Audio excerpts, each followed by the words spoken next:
Good morning students. Thermo regulation हम discuss कर रहे हैं और बेसिकली थर्मो रेगुलेशन की जो मैकेनिज्म होती है वो दो हिस्सों में मुश्तमिल है। एक है बिहेवियरल मीन्स ऑफ रेगुलेशन और दूसरी है physiological means of regulation. Behavioural means of regulation मतलब है कि जो ऐसी एक्टिविटीज होती है जिसकी वजह से उनकी टेम्परेचर पहले का रेगुलेशन का अमल हो, उसे हम कहते हैं बिहेवियरल मीन्स ऑफ रेगुलेशन। जैसे अगर गर्मी हो रही है तो हम पंखा चला रहे हैं, ये हमारा बिहेवियरल मीन ऑफ रेगुलेशन है। सर्दी हो रही है, हीटर चलाते हैं, तो ये बिहेवियरल। तो बॉडी के अंदर जैसे हीट जनरेशन या हीट लॉस का अमल नहीं हुआ है, जस्ट या जिस तरह से फूड एंड ड्रिंक्स होते हैं, ये भी हमारे बिहेवियरल मीन्स ऑफ रेगुलेशन में आते हैं। या जिस तरह से थिन क्लॉथेस और एडिशनल क्लॉथेस ये पहनते हैं सर्दी या गर्मी के हवाले से, ये भी एक बिहेवियरल मीन्स ऑफ रेगुलेशन है। या एनिमल एक जगह से निकल के दूसरी जगह फेवरेबल प्लेस पे जाते हैं जहां पे टेम्परेचर उनका ऐसा हो, सुइटेबल हो। माइग्रेशन जो होती है ये भी एक तरह से बिहेवियरल मीन्स ऑफ रेगुलेशन है। Physiological means of regulation body की एक्टिविटीज है जिसके अंदर एक जो है शिवरिंग थर्मोजेनेसिस होती है, दूसरी होती है नॉन शिवरिंग थर्मोजेनेसिस होती है। आगे हम डिटेल में पढ़ेंगे। कल हमने पढ़ा था कि बिहेवियरल मीन्स ऑफ रेगुलेशन एक्टोथर्म्स जो होते हैं उनके अंदर only behavioural means of regulation होती है, और जो एंडोथर्म एनिमल होते हैं उनके अंदर दोनों behavioural as well as physiological means of regulation होती है। तो हम ब्रॉडर कैटेगरी में हम देखेंगे कि बिहेवियरल मीन्स ऑफ रेगुलेशन में कौन कौन सी चीजें आ जाती हैं। बिहेवियरल मीन्स ऑफ रेगुलेशन में अभी हमने पढ़ा था कि लाइक इंक्रीज और decrease of heat loss by changing their location. Location का मतलब है जगह या प्लेस। जैसे काफी सारे बर्ड्स आप देखते हैं पाकिस्तान के अंदर आते हैं, माइग्रेट करके आते हैं दूसरे किसी एक इलाके से। या अगर इंसान जो है यहाँ पे अगर गर्मी हो रही है, कहते हैं नहीं, इंसान जिस तरह से अपना एनवायरनमेंट चेंज करके जहाँ ठंडे इलाके होते हैं वहां से चला जाता है, तो that is the behavioural means of regulation, जिसमें नंबर 1 है चेंज ऑफ लोकेशन। जैसे हमने लिजर्ड का भी एग्जाम्पल लिया था, लिजर्ड जिससे सन के अंदर बास्किंग इफेक्ट है, ये भी एक बिहेवियरल मीन्स ऑफ रेगुलेशन होता है on warm rock in winter.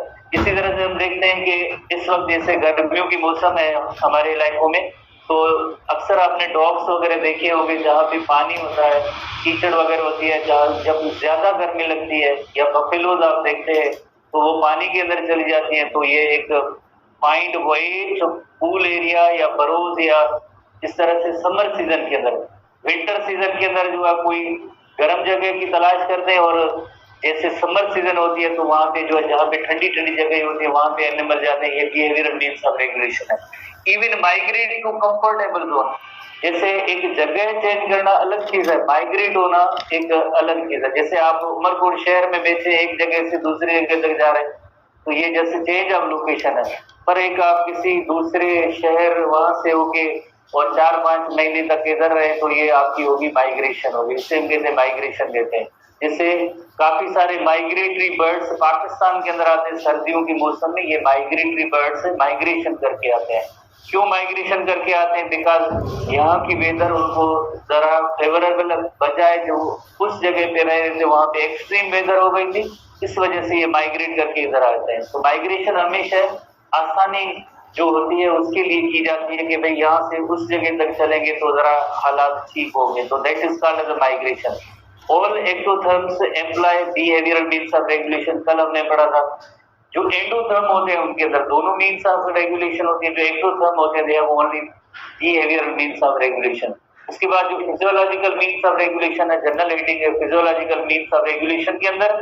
Physiological means of regulation के अंदर एक ब्लड पैटर्न, सर्कुलेशन पैटर्न, उसमें फर्क आता है। दो टर्म आपने में भी पढ़े हो, एक वेसो कंस्ट्रिक्शन और वेसो डायलेशन। तो ये ब्लड पैटर्न की जो फ्लो होता है सर्कुलेशन का, उसमें फर्क आ जाता है। सर्दियों की मौसम में ब्लड फ्लो खास तौर पे जो सरफेस है वहां पे कम फ्लो होता है, जिससे कहते हैं वेसो कंस्ट्रिक्शन। गर्मियों की मौसम में जो है सरफेस से ब्लड ज्यादा फ्लो करता है, इसे कहते हैं वेसो डायलेशन कहते हैं। वेसो डायलेशन ब्लड की सरफेस पे ज्यादा आने की वजह से हीट लॉस होता है। रेट ऑफ मेटाबॉलिज्म, जैसे सर्दियों के अंदर जैसे आपको पता है रेट ऑफ मेटाबॉलिज्म हायर होता है, जैसे एक लॉन्ग टर्म हीट प्रोडक्शन है, एड्रेनालिन हार्मोन है, वो शॉर्ट टर्म हीट प्रोडक्शन है। ये भी एक फिजियोलॉजिकल मीन्स ऑफ रेगुलेशन है। Cooling bye evaporative heat loss, जैसे स्वेटिंग कहते हैं, गर्मी के मौसम में जैसे अभी हमें जो पसीना हो रहा है, ये बिकॉज ऑफ हीट लॉस का एक तरीका है, evaporative cooling, heat loss, sweating, activation of certain muscle. सर्दियों के अंदर जो मसल्स के अंदर जो शिवरिंग होती है, कॉन्ट्रैक्शन होती है, उससे हीट प्रोड्यूस होती है। तो ये सारे तरीके जो आगे मौजूद है हम डिस्कस करेंगे। Physiological means of regulation. एक और तरीका होता है ग्राउंड एडिपोज टिश्यू होता है, उसके जरिए भी जैसे फैट जनरेट की जा सकते, थर्मोजेनेसिस का अमल हो सकता है। तो जैसे कल आपने एक जनरल फिगर पढ़ी कि लाइफ कैन एग्जिस्ट कितने टेम्परेचर पे, 10 to 35 डिग्री सेंटीग्रेड। दो मजीद जैसे फिगर्स हैं, कौन सी, जैसे एक ओवरऑल दोनों एंडोथर्म्स के लिए जो फिगर है वो 36 to 43 डिग्री सेंटीग्रेड। पर इसमें मैमल्स अगर आप देखेंगे, मैमल्स का जो ऑप्टिमम टेम्परेचर है वो 36 to 38 डिग्री सेंटीग्रेड। बर्ड्स का जो 41 to 43। तो कितनी टोटल फिगर हो गई? आई थिंक 4 फिगर हो गई है। एक फिगर हमने कल पढ़ी थी, 3 फिगर ये, इनको अलग अलग से आप याद करेंगे। जब एंडोथर्म की जब बात आए तो आप कहेंगे 36 to 43, जस्ट मैमल्स होंगे तो 36 to 38 डिग्री सेंटीग्रेड, और जस्ट बर्ड्स होंगे तो 41 to 43 डिग्री सेंटीग्रेड। थोड़ा सा ये ऐसी फिगर्स होती हैं, उनको ध्यान से देख के और सही जवाब आप तलाश करेंगे। In maintaining body temperature, they have to regulate the heat loss or heat conservation. Heat conservation की मैकेनिज्म कब? जब सर्दियों की मौसम होती है तो उस वक्त हीट को कंजर्व करने की जरूरत होती है, हीट लॉस ना हो। गर्मियों की मौसम होती है, हॉट वेदर होती है, तो उसमें हीट लॉस की मैकेनिज्म वो होती रहती है। दोनों मैकेनिज्म होती रहती है। इसी तरह से एक ब्राउन एडिपोज टिश्यू की भी पॉइंट है, जो खासतौर जो न्यू बर्ड्स होते हैं उनके अंदर जैसे नेक और जिस तरह से शोल्डर रीजन होते हैं उनमें ब्राउन एडिपोज टिश्यू होता है, जिससे BAT शॉर्ट फॉर्म में कहते हैं brown adipose tissue. Brown adipose tissue या ब्राउन फैट, जिस तरह से ये ऐसे फैट स्टोरिंग सेल्स होते हैं जिनमें माइटोकॉन्ड्रिया की तादाद ज्यादा होती है। माइटोकॉन्ड्रिया की तादाद ज्यादा होती है, जाहिर है इनके अंदर सेल्यूलर रेस्पिरेशन होगी तो हीट जनरेट होगी। ब्राउन एडिपोज टिश्यू से हुआ है, इवन हमारी बुक के अंदर ह्यूमन बीइंग के हवाले से भी जिक्र है कि जब न्यू बॉर्न होते हैं तो उस वक्त उनकी जैसे नेक और शोल्डर रीजन में बहुत ज्यादा ब्राउन एडिपोज टिश्यू होती है, ताकि जैसे मदर की बॉडी के अंदर थे तब तक तो हर चीज मदर ही प्रोवाइड कर रही थी, पर न्यू बॉर्न इन्फेंट्स होते हैं तो नेचर ने उनको जो ब्राउन एडिपोज टिश्यू ज्यादा दिए ताकि उनके अंदर जो है हीट जनरेट होती रहे। तो थर्मो रेगुलेशन इन मैमल्स और मैन हम पढ़ेंगे। उसके लिए सबसे पहले हम एक लिस्ट बनाएंगे और उसी लिस्ट के जरिए आप मेन पॉइंट्स को ज़हन में रखेंगे और फिर हम आगे यकीनन 1 by 1 इनको डिस्कस करेंगे। लिस्ट क्या है? लिस्ट उसमें ये है, इस तरह से थर्मो रेगुलेशन इन एक कोल्ड टेम्परेचर है और thermo regulation in hot temperature भी होगी। Thermo regulation in cold temperature, thermo regulation in hot temperature. Thermo regulation in cold temperature, thermo regulation in cold temperature का मतलब है जब सर्दियों का मौसम होता है तो उस वक्त कैसे टेम्परेचर बैलेंस रेगुलेट होता है। और दूसरी मैकेनिज्म है thermo regulation in hot temperature, thermo regulation in hot temperature, in hot temperature. Hot temperature में किस तरह से ये हीट का जैसे रेगुलेशन का अमल होता है। तो हीटिंग है पहली, जिस तरह से कौन सी मैकेनिज्म है? पहली मैकेनिज्म है जो फिजियोलॉजिकल मीन्स ऑफ रेगुलेशन है, फिजियोलॉजिकल मीन्स ऑफ रेगुलेशन है, physiological means of regulation. Physiological means of regulation के अंदर फर्दर 2 कैटेगरीज है। एक कैटेगरी है जिस तरह से वो है non shivering thermogenesis, non shivering thermogenesis. एक कैटेगरी है non shivering thermogenesis, non shivering thermogenesis, non shivering thermogenesis. Thermogenesis, thermo की मीनिंग होती है हीट, जेनेसिस की मीनिंग है प्रोडक्शन। हीट प्रोडक्शन होगी बट विदाउट शिवरिंग। उसके अंदर फर्दर जो टाइप्स हैं उसके अंदर नंबर 1 जो टाइप है, ए टाइप है, वो है erection of hairs. Erection of hairs, erection of hairs के जरिए जिस तरह से वार्म एयर जो ट्रैप हो सकती है। दूसरी मैकेनिज्म है vaso constriction, vaso constriction, construction नहीं, vaso constriction, narrowing of the arteriole. इसी तरह से अक्यूमुलेशन of subcutaneous fat या simply subcutaneous fat accumulation. Subcutaneous, sub की मीनिंग होती है लो और below, cutis refers to skin. Subcutaneous fat accumulation, subcutaneous fat accumulation, fat का अक्यूमुलेट या डिपॉजिट होना, सबक्यूटेनियस फैट अक्यूमुलेशन. तो ये नॉन शिवरिंग थर्मोजेनेसिस की कैटेगरी में आते हैं. और दूसरी जो कैटेगरी है, उसके बाद जो दूसरी कैटेगरी बी कैटेगरी है वो शिवरिंग थर्मोजेनेसिस. वर्ड से जा रहा है shivering thermogenesis, shivering thermogenesis, thermogenesis यानी शिवरिंग. जैसे आपको पता है कि सर्दियों के मौसम में शिवरिंग का अमल होता है जिसे हम कहते हैं शिवरिंग थर्मोजेनेसिस. इसी सेक्शन के अंदर जैसे आप देखेंगे पर एक्चुअली ये डी पॉइंट है, फिजियोलॉजिकल मीन्स ऑफ रेगुलेशन है, जिसमें नॉन शिवरिंग जिसके अंदर हार्मोन्स के जरिए, हार्मोन्स के जरिए, हार्मोन्स कौन से जैसे आपको पता है ये यहाँ पे डी कैटेगरी होनी चाहिए. हार्मोन्स में जैसे एक है थायरोक्सिन हार्मोन है और दूसरा हार्मोन जो है एक है एड्रेनलिन हार्मोन है. ये हार्मोन जो है हीट जनरेट करते हैं, हीट जनरेट करते हैं. थायरोक्सिन हार्मोन जो है लॉन्ग टर्म हीट प्रोडक्शन है और एड्रेनलिन हार्मोन है शॉर्ट टर्म हीट प्रोडक्शन है. इनकी वजह से बीएमआर जो है इंक्रीज होता है, बीएमआर इंक्रीज होता है, बेसल मेटाबॉलिक रेट उसके अंदर इंक्रीज होती है, बीएमआर, बीएमआर इंक्रीज होता है. इसी तरह से अब हम दूसरी कैटेगरी पे आएंगे, physiological means of regulation. Heading से ही आप इनको याद कर सकते हैं, बाकी तो जस्ट ऐसे ही पॉइंट्स हैं. Behavioural means of regulation, behavioural means of regulation, behavioural means of regulation. Thermo regulation में बिहेवियर के हवाले से जो कौन कौन सी मैकेनिज्म है, जैसे एक चेंज ऑफ लोकेशन है, लोकेशन चेंज करना. इसी तरह से दूसरी मीन्स उसमें है कि हडलिंग, हडलिंग की मीनिंग होती है एनिमल सारे एक दूसरे के क्लोज आ जाते हैं. या इसी तरह से putting additional clothes, additional human being की बात हो रही है, एडिशनल और एक्स्ट्रा क्लॉथेस जैसे सर्दियों के मौसम में हम जैकेट स्वेटर वगैरह कैप्स पहनते हैं. और ये जो सर्दियों के मौसम के जैसे खाने फूड एंड ड्रिंक्स जो अलग अलग होती है. तो इस तरह से ये सारी बिहेवियरल मीन्स ऑफ रेगुलेशन में आते हैं. अब हम इनको सेम जैसे thermo regulation in hard temperature पे आएंगे तो यकीनन इसके जो अपोजिट ही टर्म्स होंगे. तो एक ही चार्ट के जरिए आप पूरा ये जो टॉपिक नोट कर सकते हैं. जैसे इरेक्शन ऑफ द हेयर्स है, यहाँ पे लोअरिंग ऑफ द हेयर्स होगी, lowering of the hairs, erection of hairs, lowering of hairs. गर्मियों की मौसम में जैसे lowering of hairs, वेसो constriction, वेसो dilation, वेसो dilation का अमल होगा, वेसो कंस्ट्रिक्शन नहीं, वेसो डायलेशन. यहाँ पे अक्यूमुलेशन ऑफ सबक्यूटेनियस फैट है, reduction in fat accumulation, fat कम जमा होगी. इसी तरह से नॉन शिवरिंग है, शिवरिंग नहीं होगी, इसकी जगह पे स्वेटिंग का अमल होगा, पसीना खारिज होता है, स्वेटिंग का अमल होगा.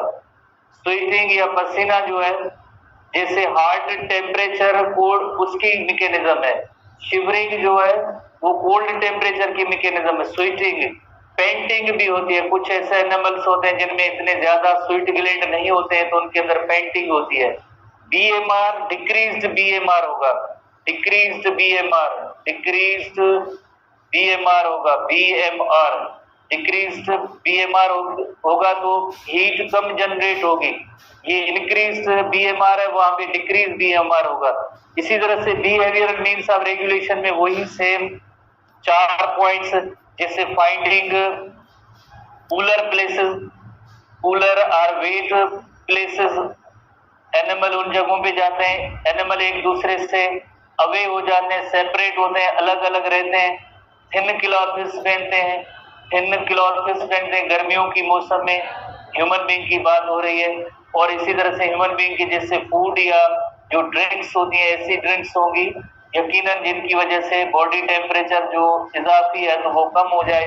तो अक्सर कोल्ड ड्रिंक्स हम इस्तेमाल करते हैं गर्मियों के मौसम में. तो ये सब जो है कैटेगरी है thermo regulation in hard temperature. एक सिंगल पेज पे आप जो एमसीक्यू या क्वेश्चन आ सकते हैं वो सब इनको ऐसे ही याद कर सकते हैं. दोनों को डिस्टिंग्विश करके अलग अलग फर्क करके आप इनको याद कर सकते हैं. बाकी मैकेनिज्म में हम पढ़ते हैं सबसे पहली मैकेनिज्म पे आते हैं शिवरिंग थर्मोजेनेसिस, उसके अंदर एरेक्शन ऑफ हेयर्स पे आते हैं, एरेक्शन ऑफ द हेयर्स इसी भी बुक में वापस आते हैं। तो ये सारी कैटेगरीज जैसे शिवरिंग थर्मोजेनेसिस, दूसरी नॉन शिवरिंग थर्मोजेनेसिस है। तो शिवरिंग थर्मोजेनेसिस होती है तो जाहिर है वर्ड से जाहिर है शिवरिंग यानी सर्टेन जो मसल्स होती है उनके अंदर जैसे कॉन्ट्रैक्शन होगी और उसके रिजल्ट में शिवरिंग पैदा होती है। On the other and non shivering, अब देखिए वेरी क्लियर है कि नॉन शिवरिंग थर्मोजेनेसिस है, उसके अंदर certain hormones, action of certain hormones. कौन से सर्टेन हार्मोन? जैसे हमने थायरोक्सिन और एड्रीनलिन हार्मोन का जिक्र किया। Thyroxine hormone long term heat production, adrenaline hormone short term heat production में इन्वॉल्व है। इसी तरह से जो हम ब्राउन एडिपोज टिश्यू की बात की तो ये भी एक थर्मोजेनेसिस की मैकेनिज्म होती है। जो न्यू बॉर्न होते हैं उनके नेक, शोल्डर और भी एरियाज के अंदर, खासतौर पे हमारे बुक के अंदर जैसे नेक एंड शोल्डर के अंदर जो है ऐसे ब्राउन एडिपोज टिश्यू होते हैं जिनके अंदर माइटोकॉन्ड्रिया की तादाद ज्यादा होती है और ये भी जैसे एक हीट जनरेशन में इनका रोल होता है ब्राउन एडिपोज टिश्यू के अंदर। उसके बाद हम जो कैटेगरीज हमने बना ली हैं अब वन बाय वन उनको अब डिस्कस करेंगे। जैसे पहली कैटेगरी है physiological means of regulation. Physiological means of regulation में भी जैसे नॉन शिवरिंग थर्मोजेनेसिस और नॉन शिवरिंग थर्मोजेनेसिस में नंबर 1 ग्रीन पार्ट जो अभी आपने देखा था वो है इरेक्शन ऑफ द हेयर्स। जैसे आप स्टूडेंट्स में से मे भी चंद एक स्टूडेंट ने जो एक ऑब्जर्व किया होगा, जब रेनी सीजन या बारिशों की मौसम होती है तो एक एनिमल सर जो गोट है, गोट एनिमल, उसके अंदर उसको जो है सर्दी बहुत ही, उसको जो सर्दी का एहसास होता है। तो फिर आपने देखा होगा कि उनको जैसे बारिश का पानी वगैरह छींटे लगती है, वो भाग के दौड़ के ऐसी जगहों पे जिस तरह से उसकी कोशिश होती है जाए जहाँ पे जो है उसको ठंड ना लगे। तो फिर आपने उनके जो हेयर्स देखे होंगे, उनके हेयर्स सब स्ट्रेट हो जाते हैं, सीधे हो जाते हैं, ऐसे स्ट्रेट होते हैं जैसे उनकी हेयर्स को किसी ने कंघी कर दी है, इसी तरह से हेयर स्ट्रेट हो जाते हैं। सारी रात इस तरह से हेयर स्ट्रेट पड़े होते हैं, बाकी नहीं, बाकी टाइम में नहीं, बट उस खास एक टाइम के अंदर।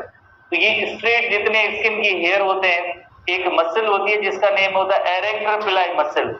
ये इस मसल का नेम है एरेक, स्किन के अंदर ये पार्ट है, स्किन है, स्किन के अंदर एक मसल है जिसका नेम है एरेक्टर पिलाई मसल, जो वॉलंटरी कंट्रोल नहीं है, इस पे हमारा वॉलंटरी कंट्रोल नहीं है। एरेक्टर पिलाई मसल स्किन के अंदर होती है, इसमें जब कॉन्ट्रैक्शन होगी, ये जब कॉन्ट्रैक्ट होगी तो हेयर स्ट्रेट हो जाएंगे।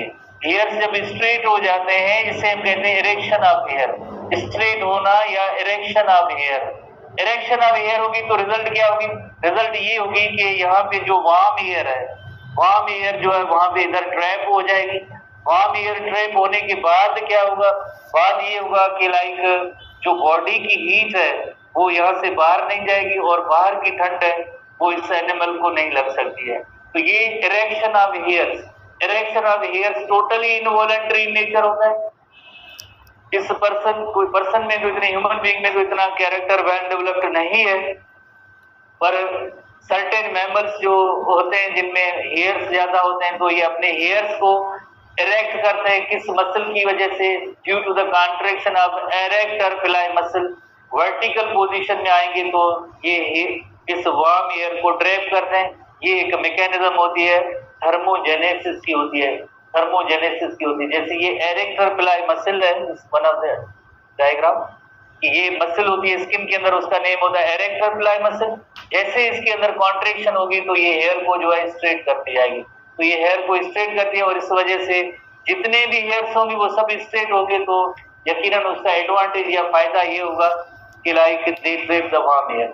ह्यूमन बीइंग के अंदर ये कैरेक्टर वेल डेवलप्ड नहीं है।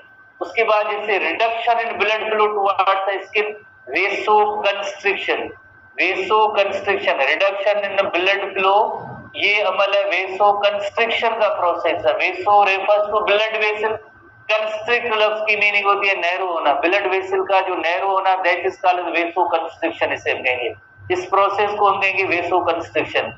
जैसे अक्सर आपने देखा होगा कि सर्दियों की मौसम में इंसान की जैसे ये लिम्स, आर्म्स, लेग्स, इनको बहुत ही ज्यादा सर्दी का जैसे एक एहसास या सर्दी ज्यादा जो लगती है इन पार्ट्स को लगती है।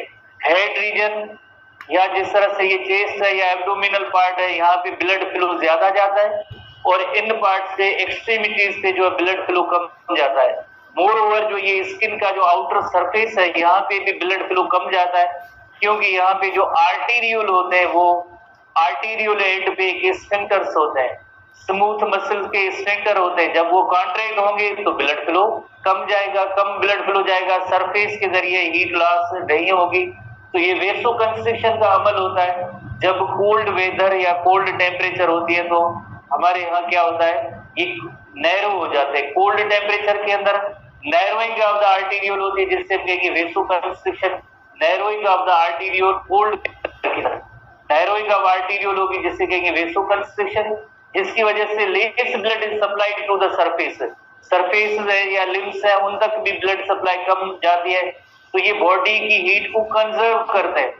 जैसे देखें, एक हीट जनरेट होती है, दूसरी हीट कंजर्व होती है, बॉडी की अंदर ऑलरेडी जो हीट पड़ी है उसको कंजर्व करना है और हीट जनरेट भी करनी है। अगर कोई ऐसी मैकेनिज्म हो बॉडी के अंदर तो उसमें हीट जनरेट भी हो और बॉडी की हीट है वो लॉस भी ना हो, तो हीट लॉस से बचाने का एक ये तरीका होता है कि ब्लड वेसल्स में जो आर्टीरियल एंड होते हैं उनको ये नैरो कर देते हैं, ब्लड सप्लाई दें, खास तौर पे जो लिम्स में जो ये ज्यादा जैसे सर्दी का जो एहसास होता है बिकॉज ऑफ ये इन आर्टीरियल्स की नैरोइंग की वजह से होता है, जिसे हम कहते हैं, इस कंडीशन को कहते हैं वेसोकंस्ट्रिक्शन। एक इलस्ट्रेशन देखते हैं जिसके जरिए होपफुली आप समझ जाएंगे। इस तरह से ये वेसोकंस्ट्रिक्शन का अमल है। वेसोकंस्ट्रिक्शन ये ब्लड वेसल्स है, जो ये सरफेस है, एपिडर्मिस है, स्किन है, यहाँ पे जो ब्लड वेसल्स आ रही है तो यहाँ पे एक स्फिंक्टर्स होते हैं, स्फिंक्टर्स जब ये कॉन्ट्रैक्ट या नैरो हो जाएंगे, कॉन्ट्रैक्ट या नैरो हो जाएंगे तो यहाँ पे जो है ब्लड सप्लाई कम से कम जो है इन आर्टीरियल्स के बाद कैपिलरी एंड और वेन्यूल एंड में कम, और ये जो है ब्लड सप्लाई इधर बहुत ही कम जाएगी तो डायरेक्टली दूसरे वेन्यूल एंड पे चली जाती है। जब गर्मियों की मौसम होती है, जब गर्मियों की मौसम होती है तो सरफेस, ये बॉडी सरफेस है, उस पे ब्लड सप्लाई जो बहुत ज्यादा आती है। जैसे ये एरोस आप देख रहे हैं, ये ब्लड सप्लाई, दोनों डायग्राम्स के अंदर जैसे आप एक फर्क महसूस करेंगे तो यहाँ पे ब्लड सप्लाई नहीं, क्योंकि ये आर्टीरियल कंस्ट्रिक्ट हो गए और ये आर्टीरियल क्या हुए, वाइडनिंग हुई है, इनकी वाइडनिंग हुई है तो ब्लड सप्लाई सरफेस पे ज्यादा जाती है, सरफेस पे ज्यादा जाती है तो हीट लॉस सरफेस के जरिए होती है, एपिडर्मिस के जरिए। जितना ब्लड फ्लो सरफेस पे ज्यादा होगा जितनी हीट लॉस ज्यादा होती है। तो गर्मियों की मौसम में वेसो डायलेशन का अमल होता है, सर्दियों की मौसम में वेसो कंस्ट्रिक्शन का अमल होता है, सर्दियों की मौसम में वेसो कंस्ट्रिक्शन का अमल होता है। तो हमने डिस्टिंग्विश पहले ही हमने नोट किया है कि वेसो डायलेशन और वेसो कंस्ट्रिक्शन। इसी तरह से सबक्यूटेनियस फैट एक्यूमुलेशन, तीसरी पॉइंट है सबक्यूटेनियस फैट एक्यूमुलेशन। यानी जैसे आपको पता है कि जो चंद एक ऐसे एनिमल होते हैं खास तौर पे जो एक्वेटिक एनिमल्स, मैमल्स हैं, व्हेल जो है, वालरस है, सील एनिमल, तीन कैटेगरी है जो एक्वेटिक है, पानी में रहने वाले। लैंड पे हो तो चलो किसी दूसरी जगह पे छुप जाए अगर उनको सर्दी का ज्यादा एहसास हो, अब ये तो पानी है उसके अंदर कहाँ जाए, उसकी रहने की जगह वही है, टेम्परेचर भी कोल्ड हो गया तो कुदरत ने उनको ये मैकेनिज्म दी है कि फैट को ज्यादा अक्यूमुलेट करते हैं, स्किन के नीचे फैट बहुत ज्यादा थिक लेयर आ जाता है तो बाहर की जो ठंड है उसको उसका जो है असर जो बॉडी पे नहीं होगा, बॉडी की हीट होगी वो बाहर नहीं जा सकती, बिकॉज दरमियान में क्या आ गया, दरमियान में फैट का लेयर आ गया, थिक लेयर आ गया, और fat is the bad heat conductor. इस वजह से सर्दियों की मौसम में ये एनिमल अपने आप को बचा लेते भले जाए जितनी सर्दी क्यों ना हो। तो इसी तरह से एडिपोज टिश्यू के अंदर फैट जमा होती है, फैट बैड हीट कंडक्टर है। बैड हीट कंडक्टर का मतलब होता है बॉडी की हीट को बाहर नहीं जाने देंगे और बाहर की ठंड को भी जैसे अंदर नहीं आने देती है ये फैट। इसी तरह से इसका मेन पर्पज है कि to conserve the heat, body के अंदर हीट है वो लॉस भी ना हो और बाहर की ठंड है वो भी ना लगे, तो इसके लिए जो है इतना जो है ज्यादा फैट को ये स्टोर करते हैं। This is particularly very important survival for the aquatic mammal. Aquatic mammal कौन से तीन मैमल्स का हमारे बुक में जिक्र है जिन्हें आप याद रखेंगे। एक सील एनिमल का नेम है, एक्वेटिक है, वालरस है, और इस तरह से एक वेल, फिश लाइक बॉडी है पर ये मैमल है। जैसे हाउएवर टेरेस्ट्रियल एनिमल्स होते हैं उनके अंदर फैट क्यों जमा होती है, फैट टेरेस्ट्रियल एनिमल्स में, मैमल्स जो है एक्टिव इन कूलर सीजन होते हैं बिकॉज उनके अंदर फैट जो है फूड का जैसे स्टोरेज का एक मीन है, वसीला है, सोर्स है। जिस तरह से एक्सेस में अगर आपको पता है ग्लूकोज होगी, it will be converted further into fat, और फैट की स्टोरेज एडिपोज टिश्यू में, वो फूड से रिलेटेड है। बट जो एक्वेटिक मैमल होते हैं उनके अंदर जैसे ये जैसे थर्मो रेगुलेशन से मैकेनिज्म रिलेटेड है। जैसे ये एक इलस्ट्रेशन है जिसमें आप देख सकते हैं कि ये वेल है, वेल की स्किन, उसके नीचे एक very thick layer of fat होता है, very thick layer of fat होता है। इतना थिक लेयर तो जाहिर है अब इसमें जो कोल्ड वेदर होगा उसका इफेक्ट नहीं होगा, और बॉडी की जैसे हीट होगी वो भी लॉस नहीं हो सकती, because thick layer of fat skin के नीचे थिक लेयर बन जाता है, जिसकी वजह से यकीनन देना अपनी बॉडी को जैसे extreme of the cold weather उससे बचा सकते हैं। शिवरिंग थर्मोजेनेसिस नेक्स्ट हेडिंग है, एक्चुअली शिवरिंग थर्मोजेनेसिस। तो आपको पता है कि सर्दियों की मौसम में जब शिवरिंग होती है तो उसके रिजल्ट में हीट जनरेट होती है। एक जैसे अक्सर हम देखते हैं कि सुबह के वक्त जैसे नहा के हम आते हैं तो उस ठंड के एहसास की वजह से लिटिल बिट थोड़ी सी शिवरिंग होती है। तो इसका मतलब ये है कि शिवरिंग में थोड़ी सी हीट जनरेट होगी, तो आपको थोड़ा अपना बंदोबस्त करना चाहिए, बिकॉज आगे जो है बहुत ज्यादा आपको ठंड लग सकती है। ये एक इंडिकेशन होती है, ऐसे नहीं कि शिवरिंग हो रही है तो अब हमें हीट भी मिलती रहेगी, नहीं, वो जस्ट एक आर्जी होता है, एक इंडिकेशन, निशानी होती है कि भाई आपका बॉडी टेम्परेचर कम हो रहा है और आप इसको इंक्रीज करें। तो इसी तरह से ये एक्चुअली जैसे हमने 2 क्वेश्चन के बारे में पढ़ा था, बहुत इंपॉर्टेंट सवाल है, टेस्ट रिलेटेड सवाल है, टेस्ट में आते भी रहते हैं। Adrenaline short term heat production और thyroxine long term heat production, इनकी वजह से BMR basal metabolic rate increase होता है। एक्चुअली जैसे आप देखें ये नॉन शिवरिंग थर्मोजेनेसिस है, जो टॉप पे जो हमने हेडिंग पढ़ी थी उसके अंदर वेरी क्लियर है कि it is non shivering thermogenesis की उसकी मैकेनिज्म है, हार्मोन्स के जरिए। शिवरिंग तो नहीं है, इसमें हार्मोन में शिवरिंग कहाँ होगी, तो इस वजह से ये नॉन शिवरिंग। इसी तरह का आखिरी जो तरीका है कोल्ड वेदर के हवाले से वो है बिहेवियरल मीन्स ऑफ रेगुलेशन है। बिहेवियरल मीन्स ऑफ रेगुलेशन में animals go to the warmer location. सर्दियों की मौसम है, जाहिर है कोई गर्म जगह तलाश करेंगे। हडलिंग, काफी सारे एनिमल नाइट टाइम पे आपने देखे होंगे या सुबह के टाइम पे जैसे बर्ड्स होते हैं बिजली की वायर पे, रोप पे, रस्सी पे, सब एक दूसरे के साथ क्लोज होते हैं ताकि उनकी बॉडी की जो हीट है वो लॉस ना हो जाए। अलग अलग होगी तो बॉडी के हर एक एनिमल से हीट लॉस हो जाती है। गांव देहातों में आपने देखी होगी सर्दियों की मौसम में गोट्स, काउज वगैरह सब एक दूसरे के साथ क्लोज ही रात में रहते हैं, तो ये हडलिंग कहते हैं, इसे huddling close together. Human being के अंदर एडिशनल क्लॉथ्स पहनते हैं सर्दियों की मौसम में, जैसे जैकेट्स हैं, कैप्स हैं, ग्लव्स हैं, पाँव के भी एक अलग से होते हैं जो बचाने के लिए। बहरहाल फूड एंड ड्रिंक्स जाहिर है, तो सर्दियों की मौसम में जैसे हम कोई गर्म खाने जो वगैरह होते हैं, स्पाइसी फूड्स वगैरह ऐसे ज्यादा इस्तेमाल करते हैं, सूप वगैरह, तो ये इस तरह से जो बिहेवियरल मीन्स ऑफ रेगुलेशन में आ जाते हैं। जिस तरह से ये बर्ड्स है, ये हडलिंग है, दिस इज कॉल्ड हडलिंग, सब बर्ड्स एक दूसरे के साथ करीब। ये जिस तरह से पेंगुइन है, सब सर्दियों के मौसम में एक दूसरे के साथ करीब रहते हैं, हडलिंग है। ये सब हडलिंग मैकेनिज्म, हडलिंग है। बर्ड्स हैं, या जैसे ये इवन मुर्गी फार्म के अंदर भी आपने देखे होंगे, वो सब सर्दियों के मौसम में एक दूसरे के साथ करीब होते हैं, this is called huddling. Putting additional clothes, हमारे यहाँ इतनी ज्यादा सर्दी नहीं है, दुनिया की डिफरेंट कंट्रीज के अंदर जो है 0 माइनस वहां पे टेम्परेचर होता है, तो उन सब के अंदर जैसे ये अमल होता है। अब हम आते हैं जैसे नेक्स्ट कैटेगरी पे आते हैं, दैट इज हमने पहले ही पढ़ लिया है, that is physiological means of regulation. Physiological means of regulation, physiological means of regulation वही सेम बात, वहां पे इरेक्शन ऑफ हेयर थी, यहाँ पे लोअरिंग ऑफ हेयर थी। वहां पे क्या था, फैट की अक्यूमुलेशन थी, और ये यहाँ पे क्या है, रिडक्शन इन फैट। इसी तरह से वहां पे जो है शिवरिंग थी, और यहाँ पे evaporative cooling by means of sweat gland. हमारे यहाँ स्वीट ग्लैंड मौजूद है जिसमें एवापोरेटिव कूलिंग मैकेनिज्म के जरिए जिस तरह से हीट लॉस होती है। इसी तरह से वहां पे जैसे वेसो कंस्ट्रिक्शन है और यहाँ पे वेसो डायलेशन है, आर्टीरियल वाइड हो जाते हैं, ब्लड सप्लाई स्किन की तरफ, सरफेस की तरफ ज्यादा जाती है ताकि जो मोर एंड मोर जो है हीट लॉस हो। ऐसे एनिमल्स इनके अंदर जैसे स्वीट ग्लैंड्स कम होते हैं, स्कैंटी लफ्ज की मीनिंग होती है लेस, तादाद में कम, स्कैंटी कोई ग्लैंड का टाइप नहीं है।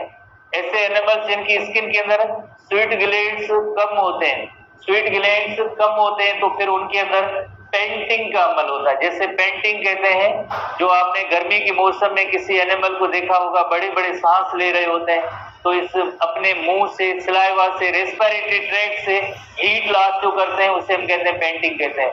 ठीक है, माउथ, टंग और रेस्पिरेटरी पैसेज से जो हीट लॉस करते हैं उस अमल को पेंटिंग कहते हैं। जैसे ये पेंटिंग का अमल, पेंटिंग जिसमें ये सलाइवा इस तरह से रिलीज हो रही होती है मुंह से, टंग से, जिस तरह से जो है रेस्पिरेटरी ट्रैक्ट से जिससे हीट लॉस होती है, this is called as panting. इस अमल को हम कहेंगे पेंटिंग कहेंगे। ठीक है ना, साइन पेंटिंग जब बताइए, पेंटिंग कलर वाली ना, या PANTING पेंटिंग, इसे कहते हैं पेंटिंग कहते हैं। फिजियोलॉजिकल मीन्स ऑफ रेगुलेशन, उसमें BMR आपको पता है कम हो जाती है। सर्दियों के मौसम में BMR जो रेज थी, इंक्रीज थी, और इनमें BMR जो है डिक्रीज होगी तो जाहिर है हीट जनरेट भी कम होगी। इसी तरह से जो बिहेवियरल मीन्स ऑफ रेगुलेशन है, बिहेवियरल मीन्स ऑफ रेगुलेशन के अंदर वही चार चीजें, कौन सी चार चीजें, लाइक एक चेंज ऑफ लोकेशन, एनिमल कहाँ पे जाएंगे, कूलर प्लेसेस पे जाएंगे, और वहां पे जैसे हडलिंग थी, इस तरह से एनिमल सब एक दूसरे से अलग अलग हो जाएंगे। इसी तरह से वहां पे जो एडिशनल क्लॉथेस है, यहाँ पे थिन क्लॉथेस। इसी तरह से फूड एंड ड्रिंक्स, यकीनन गर्मियों के मौसम की जो है ठंडी मशरूबात होती है, तो गर्मियों और सर्दियों के अलग अलग खाने होते हैं। ठीक है, हमें जो भी मिल जाए पर एक्चुअली होते अलग अलग होते हैं, ताकि जो है जिस तरह से थर्मो रेगुलेशन का भी अमल हो सके। ठीक है ना, तो इस तरह से जो है कोल्ड वेदर और हार्ड वेदर के अंदर इस तरह से अलग अलग मैकेनिज्म होती है। एक टॉपिक आपका रहता है जो हो सकता है कि आपको आज हम जैसे कोई एक टाइप देंगे, उसमें ऑनलाइन क्लास आपकी लेंगे। जैसे छोटा सा ही टॉपिक है, जिसमें ह्यूमन बीइंग के हवाले से कैसे थर्मो रेगुलेशन का अमल होता है, छोटा, आपने पढ़ा हुआ है, आधे घंटे का भी टॉपिक नहीं है। थर्मो रेगुलेशन ह्यूमन बीइंग के हवाले से हाइपोथैलेमस है, कंट्रोल सेंटर है, और किस तरह से जो है जैसे थर्मो रेगुलेशन का अमल मेंटेन होता है, प्लस में एक पायरेसिया या बुखार, आखिरी दो जो छोटी हेडिंग है, इसके लिए कोई आधे घंटे की एक ऑनलाइन क्लास रखेंगे आज। ठीक है, दोपहर में, ताकि आपका चैप्टर कंप्लीट हो जाए, कल आप टेस्ट दे सके।